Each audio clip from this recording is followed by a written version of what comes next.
Subscribe করুন ফরেক্সেল BD চ্যানেলকে এবং বেল বাটনে চাপ দিন যাতে ফরেক্সের নতুন ভিডিওগুলো আপনি সবার আগে শিখতে পারেন। Risk warning forex. ফরেক্সেল বিডিতে আপনাকে স্বাগতম। নিয়ে আসলাম ফরেক্সের আরো একটা নতুন ভিডিও। তো আপনি যদি ফরেক্সেল বিডিতে নতুন হয়ে থাকেন তাহলে অবশ্যই সাবস্ক্রাইব করবেন, এবং যদি আমার ভিডিও নিয়মিত দেখেন কিন্তু সাবস্ক্রাইব করেন নাই তাহলে হচ্ছে সাবস্ক্রাইব বাটনে ক্লিক করবেন, তাহলে নিয়মিত ভিডিও পেতে থাকবেন, কোনো সময় মিস হবে না। তো আজকের ভিডিওর বিষয় হচ্ছে যে একটা ইন্ডিকেটর হচ্ছে কিভাবে হচ্ছে আমরা একটা টাইম ফ্রেমে থেকে অনেকগুলা টাইম ফ্রেমের হচ্ছে ডাটা দেখতে পারি, মানে কাজে লাগাইতে পারি। তো এইখানে হচ্ছে লং টার্মের ট্রেন্ড ফলো করে শর্ট টাইমে ট্রেড করলে আসলে অনেক বেশি প্রফিট করা যায়, কিন্তু হচ্ছে লং টাইমের চার্ট অনেক সময় মিস হয়ে যায়, যে লং টাইম ট্রেড চেক করা হয় না, চেক না করে আসলে ট্রেড করা হয়। এইগুলা ভুল আসলে এই সিস্টেম দিয়ে আসলে অনেকভাবেই সমাধান করা সম্ভব কিছুটা হইলেও। তো এর জন্য যাওয়া লাগবে চার্টে। তো আমি চার্টে চলে যাচ্ছি।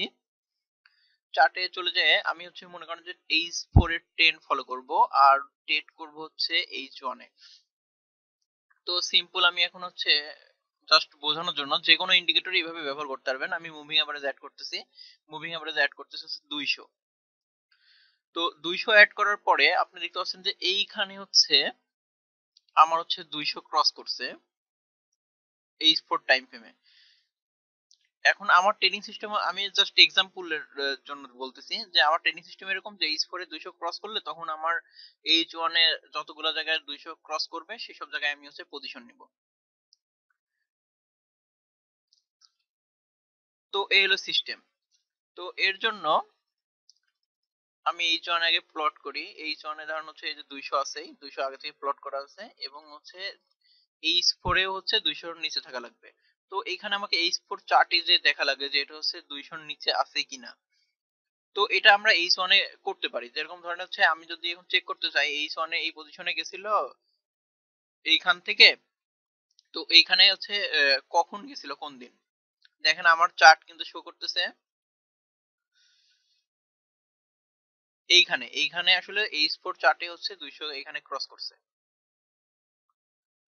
এই কারণে হচ্ছে, এবং হচ্ছে H1 এও ক্রস করছে। এটা আসলে দেখার মানে এরকম এর চার্ট চেঞ্জ করে করে ইন্ডিকেটরের ভ্যালু দেখা আসলে অনেক টাফ। এই ধরনের হচ্ছে H4 মিলাই এখানে কোন পজিশনে ছিল এগুলো আসলে একটু মিলানো টাফ। কিন্তু যদি আপনি একটা ট্রিক্স ফলো করেন তাহলে আসলে এটা অনেক সহজে আপনি হচ্ছে বুঝতে পারবেন। যেমন ধরা যাক আমি হচ্ছে এখানে আরেকটা মুভিং এভারেজ প্লট করব। মুভিং এভারেজ প্লট করব এখানে হচ্ছে দেখেন হচ্ছে H1 এ আমি H1 এর চার্টেই আছি।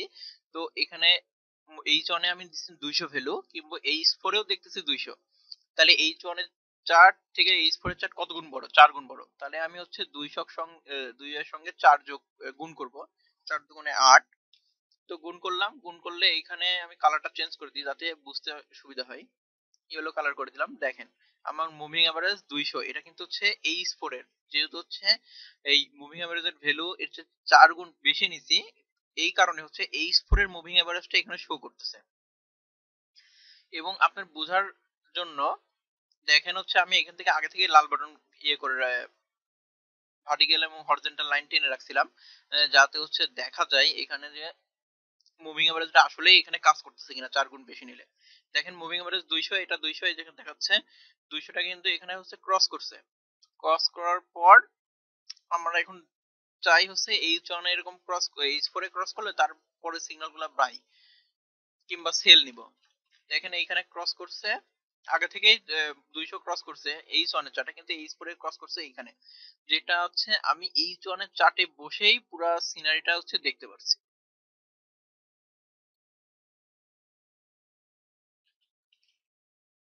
H1 এ এবং হচ্ছে এটা যে অ্যাকুরেট মিলতেছে, এবং এই লাল লাইনটার কারণে হচ্ছে, আর এটা একটু ফাস্ট আসার কারণ হচ্ছে যে আপনি যদি H4 এর এখানে হচ্ছে এই লাইনগুলো টানেন তাহলে ওর প্রথম ক্যান্ডেলে যা হচ্ছে শো করে এই ভার্টিক্যাল লাইনগুলা, শেষে না এর কারণে হচ্ছে এর 4 ক্যান্ডেল আগে দেখাচ্ছে এখানে। এটা 4 ক্যান্ডেল আগে দেখাচ্ছে, এটা আসলে 4 ক্যান্ডেল পরে হবে। 1 2 3 4, এই দেখেন অ্যাকুরেট পজিশনে এই জনে চলে আসছে। তো এরকম ভাবে আপনারা হচ্ছে চাইলে যে কোনো কিছু, যেমন ধরেন হচ্ছে অসিলেটর ধরি, ম্যাক ধরি, এমএসিডি বলতে পারেন। এমএসিডি হচ্ছে এখানে এটা হচ্ছে কত, 12, 26, 9। তাহলে এটাকে যদি আমরা H4 এর জন্য হচ্ছে করতে চাই, তাহলে হচ্ছে এখানেই যে অসিলেটর এমএসিডি 4, 12, 48, এখানে 104, মানে জাস্ট এই যে ভ্যালুগুলো আছে এই ভ্যালুটাকে 4 গুণ গুণ গুণ করতেছি। গুণ করার কারণে এখন যে এমএসিডিটা আছে এটা দেখেন, এটা হচ্ছে নিচেরটা হচ্ছে H4 এর এমএসিডি এবং হচ্ছে উপরেরটাতে হচ্ছে H1 এর এমএসিডি। তাহলে দেখেন ট্রেড করা আসলে, এই হরিজন্টাল লাইনগুলো কেটে দেই।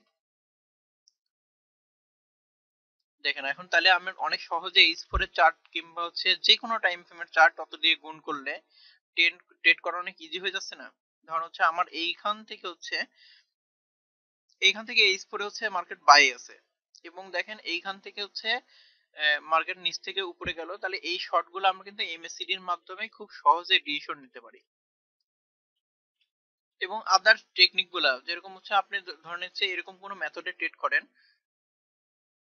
যেই মেথডটাতে হচ্ছে আপার টাইম ফ্রেম মেনটেন করে করে করে ট্রেড করা লাগে, সেখানে যদি এই ফর্মুলা অ্যাপ্লাই করেন আপনি অনেক বেটার রেজাল্ট পাবেন, অনেক বেটার রেজাল্ট পাবেন। কারণ হচ্ছে আর এই ক্ষেত্রে হচ্ছে আপনাকে যদি হচ্ছে সাপোর্ট রেজিস্ট্যান্স লেভেল গুলো আপনি হচ্ছে আঁকান, তাহলে হচ্ছে সাপোর্ট রেজিস্ট্যান্স লেভেল গুলো আপনাকে হচ্ছে এই ডেইলি চার্ট H4 এ এগুলোতে হচ্ছে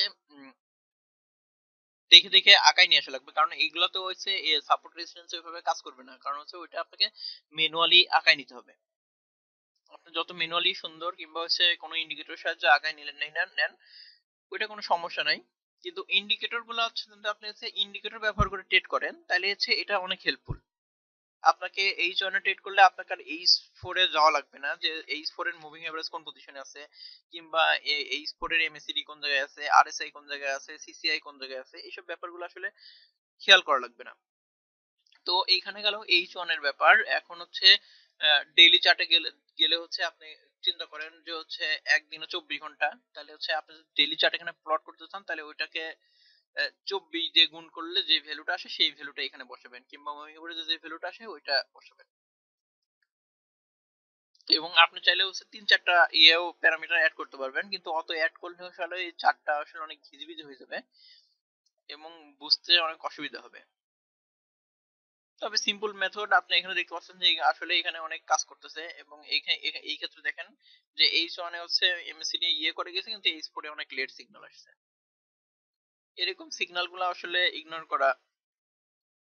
করা হবে। এবং এখানে দেখেন H4 এবং H1 এ দুইটা একসঙ্গে হচ্ছে, এটা মেবি নিউজ ইফেক্ট ছিল, দুইটা একসঙ্গে উঠছে, তাহলে এটা একটা ভালো সিগন্যাল। এটা আসলে কোনো আসলে ট্রেডিং সিস্টেম না, এটা জাস্ট বোঝানোর জন্য যে আপনি একটা ইন্ডিকেটরকে কিভাবে মাল্টি টাইম ফ্রেমে একটা চার্টের মধ্যে ব্যবহার করবেন। তো আশা করছি ভিডিওটা ভালো লাগলে অবশ্যই লাইক কমেন্ট শেয়ার করতে ভুলবেন না। তো আজকের ভিডিও এই পর্যন্তই।